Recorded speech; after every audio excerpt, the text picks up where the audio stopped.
오늘은 이제 고 박사님이 추천해 주신 NFT 기술 파트에 대한 그런 논문하고 제 KCC 주제에 대해서 발표를 하도록 하겠습니다. 이제 이 논문 같은 경우는 2021년 10월에 아카이브에 올라온 그런 NFT 기술 보고서고, 이 NFT 분야에서 좀 인용수가 많다고 해가지고 박사님이 추천을 해주셨습니다. 이제 기술 파트 설명하기 전에 일단 이 PPT는 우선 이더리움을 기준으로 준비를 했고, NFT 정의를 이제 간단히 살펴보면 뭐 다들 아시겠지만 이더리움 스마트 컨트랙트로부터 파생된 어떤 암호화폐의 일종이고, 그 EIP 721에서 처음으로 제안된 내용입니다. 이 NFT는 그런 특정 파일을 이제 고유한 디지털 자산으로 만들어서 소유권을 쉽게 증명을 하고, 또 블록체인 위에서 돌아간다는 특성상 그 모든 거래 내역을 추적할 수 있습니다. 논문에서는 2021년 5월 기준으로 이 NFT 동향에 대해서 좀 살펴봤는데, 그 당시 기준으로 24시간 평균 거래량이 약 5조 7천억 원에 달했고, 이 수치는 하루 평균 거래량이 그때 430조 정도 됐었던 그 암호화폐 거래량의 약 1.3%를 차지하고 있습니다. 1.3%긴 하지만 나름 그 큰 규모이고, 그리고 논문에는 따로 어떤 차트 같은 게 없어가지고 어제 기준으로 1년간 그 거래된 내역을 가져와 봤습니다. 그래서 아무래도 그 당시 대비하면 10배 이상 좀 떨어지기도 했지만, 최근 들어서는 또 거래량이 또 폭증하는 시점도 있었던 것 같습니다. 현재 NFT가 가진 어떤 문제점을 조금 간략히 살펴보면, 그 전체적인 산업에 큰 영향을 좀 끼친 건 사실이지만, 아직 기술 자체가 좀 초기 단계이고, 또 이제 뭐 정보 같은 것들이 많이 알려져 있는 것과는 다르게 또 시스템 측면에서 연구가 좀 부족하다는 그런 의견으로 논문이 시작이 되었습니다. 그래서 실제 사용되는 NFT 프로토콜을 보면은 두 가지 방식이 있는데, 첫 번째는 이 탑투 바텀 방식입니다. 기존에 사람들이 많이 사용하던 방식이 이 방식이라고 생각해 주시면 될 것 같고요. 순서를 보면 창작자는 이제 NFT로 만들 데이터를 IPFS와 같은 어떤 외부 저장소에 저장을 하고, 여기에서 나온 해시 값이나 링크를 가지고 스마트 컨트랙트를 통해서 NFT를 민팅을 합니다. 이 방식은 그 창작자가 NFT를 일일이 하나하나 다 발행을 하고, 또 발행한 이후에는 그거 가지고 또 이제 거래하는 과정으로 이루어집니다. 이제 두 번째 방식은 바텀 투 탑 방식인데요. 뭐 이것도 사실 큰 차이는 없고, 창작자가 이제 특정 속성이 나올 거라는 그런 어떤 규칙을 이제 스마트 컨트랙트에 미리 세워놓고 그냥 배포하는 거예요. 그래서 그 구매자가 NFT를 이제 구매하고자 할 때마다 이제 민팅을 하는 방식인 거죠. 앞에 방식하고 어떤 차이를 보면, 실질적으로 그런 사전에 어떤 특징 같은 것들을 이제 미리 정의를 해놓고, 사용자가 구매하고 싶을 때 이제 랜덤으로 그런 속성 조합을 통해서 구매자가 직접 NFT를 만든다는 점이 다른 점입니다. 그래서 이런 뭐 앞에 거랑 이거랑 좀 작은 차이를 좀 보이기는 하지만, 뭐 실질적으로 민팅하고 거래하는 방식은 동일합니다. 또 이런 NFT의 특징을 간단히 살펴보면, 생성된 NFT에 대한 소유권 정보는 블록에 기록이 되고, 이런 데이터를 담은 히스토리를 계속해서 확인할 수도 있습니다. 또 그 각 NFT마다 토큰 아이디와 그 컨트랙트 주소를 가지는데, 이 토큰 아이디와 컨트랙트 주소 이 두 조합은 온체인 내에서는 고유한 값으로 그렇게 처리됩니다. 그래서 블록체인에서 이용되는 특성상 어떤 그 아래와 같이 이제 검증성, 뭐 투명한 실행, 가용성, 위조 방지, 뭐 사용성 원자성, 거래 가능성과 같은 그런 특성을 만족하기도 합니다. 다음은 NFT에 대한 상세한 문제점에 대한 내용을 이 스트라이드 방법을 통해서 평가하고 있습니다.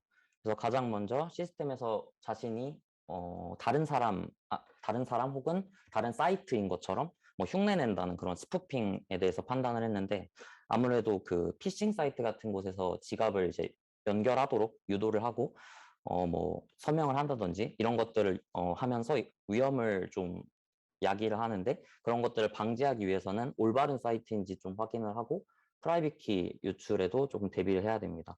그리고 두 번째는 이제 템퍼링이라는 거에 대한 관한 내용인데 이제 NFT 데이터를 악의적으로 수정하는 것을 말합니다.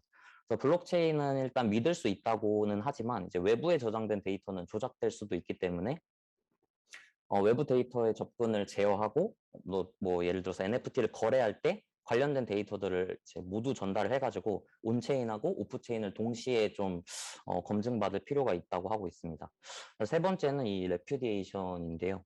한번 트랜잭션을 완료를 하게 되면 보통 수정이나 이제 삭제가 불가능하기 때문에 만약에 서명을 하는 과정에서 악의적인 공격자의 주소로 연결이 되어 있다고 하면 문제가 발생이 될 수도 있으니까 한 사람이 서명하는 것이 아닌 여러 사람이 서명하도록 하는 그런 멀티시그 컨트랙트를 구성을 해가지고 여러 명이 서명을 해야지만 트랜잭션이 진행될 수 있도록 할 필요성이 있다고 하고 있습니다.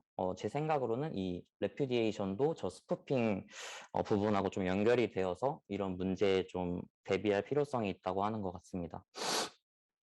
이제 네 번째는 인포메이션 디스클로저 문제인데요. 아무래도 컨트랙트 코드가 그 뭐 이더스캔이나 이런 데 이제 공개가 되어 있는 경우가 대부분이기 때문에 주요한 정보가 노출될 가능성이 좀 있습니다. 그래가지고 중요한 정보 같은 거는 컨트랙트에서 좀 제외해야만 위협이 될 만한 문제를 해결할 수 있고 이 다섯 번째는 Denial of Service인데 일반적으로 사용자가 웹사이트 기능을 좀 정상적으로 사용하지 못하게 서버를 좀 다운시키는 공격을 하기도 하는데 아무래도 블록체인은 좀 분산화되어 있다 보니까 하나의 노드가 공격을 받더라도 좀 타격은 없지만 뭐 NFT를 만들 때 사용했던 그 외부 데이터가 중앙화된 앱이라면 그러한 문제를 대비할 필요성도 있습니다.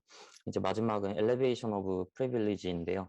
스마트 컨트랙트를 이제 만들 때 보통 생성자한테 오너 권한이 바로 이제 부여가 되는데 만약 공격자가 그런 권한을 획득할 수 있는 그런 코드가 있을 수도 있잖아요. 그런 루트를 제공을 하면 안 되니까 코드를 작성할 때 사소한 부분도 잘못 짜면 안 된다는 그런 내용을 담고 있습니다.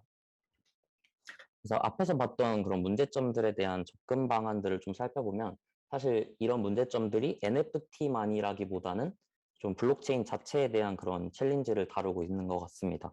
그래서 논문에서는 아무래도 이더리움을 기준으로 그 NFT를 생성하는 프로젝트가 많다 보니까 뭐 대량의 NFT를 생성하기에는 지금의 이더리움이 너무 느리고 또 가스비가 비싸다는 점이 좀 가장 큰 단점으로 꼽히고 있습니다.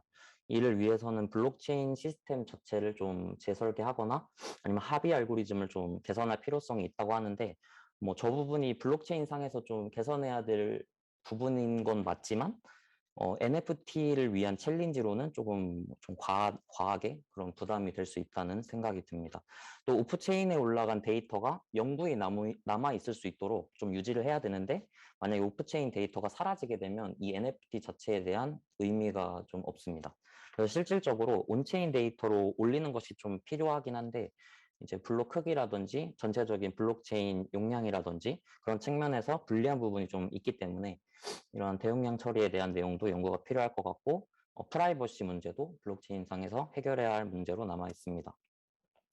뭐 이 거버넌스 같은 경우는 약간 좀 사회적인 문제인데 이런 암호화폐나 그런 P2E 같은 것들이 아무래도 규제가 많다 보니까 이런 NFT와 관련된 어떤 뭐 일이나 뭐 프로젝트를 하게 될 경우에는 그런 법률과 관련된 문제에 대해서도 잘 알아야 된다는 그런 필요성을 언급하고 있고 이 마지막으로 익스텐저빌리티는 이제 상호 운용성에 관련된 내용입니다.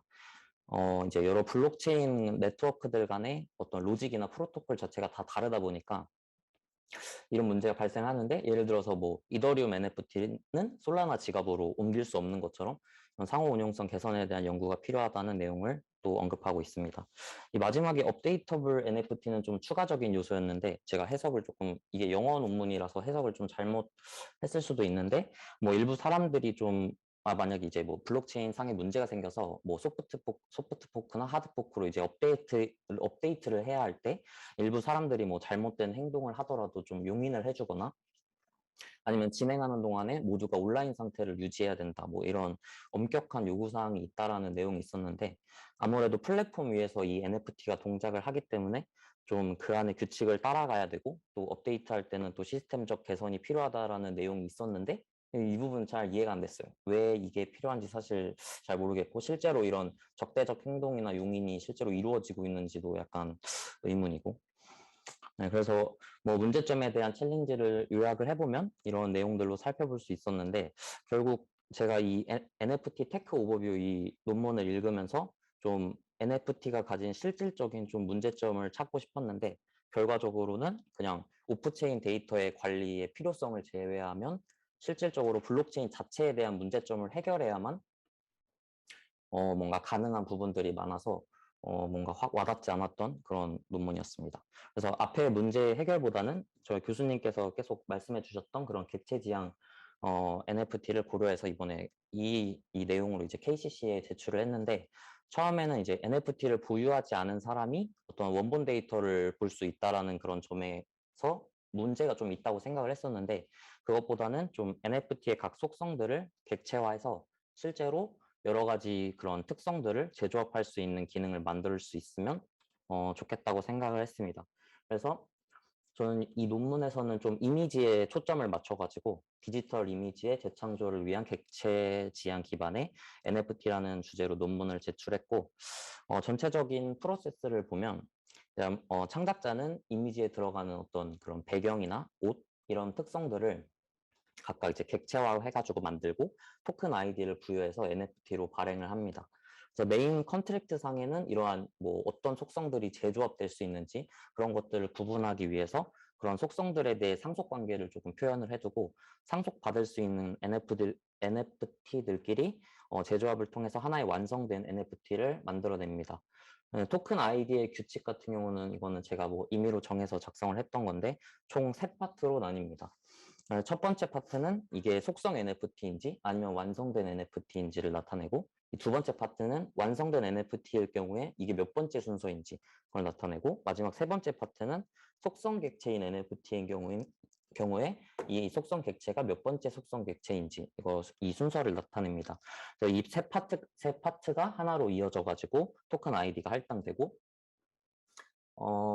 만약에 그 두 번째 파트 같은 경우에는 이제 완성된 NFT에 대해서만 그 카운트가 되기 때문에 세 번째 파트 값을 좀 약간 말이 잘못됐는데, 그러니까 두 번째 파트 값은 완성된 NFT일 때만 카운트되고 세 번째 파트는 객체 속성 그 속성 객체일 때만 이제 카운트가 됩니다. 나머지 값은 이제 다 0으로 설정해 뒀는데 그냥 말로 설명하기가 조금 애매해서 그림을 준비를 하긴 했거든요.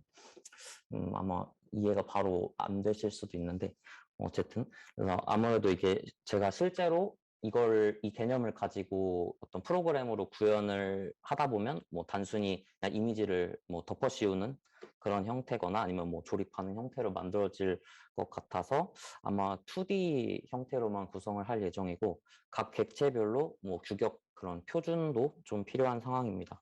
그래서 이번에 제가 이 내용을 가지고 제출을 하긴 했지만 좀 이런 제가 제안한 방안에 대한 어떤 뚜렷한 그런 가능성 그런 게 없으면 주제를 변경할 생각입니다. 네. 네, 발표는 여기까지입니다.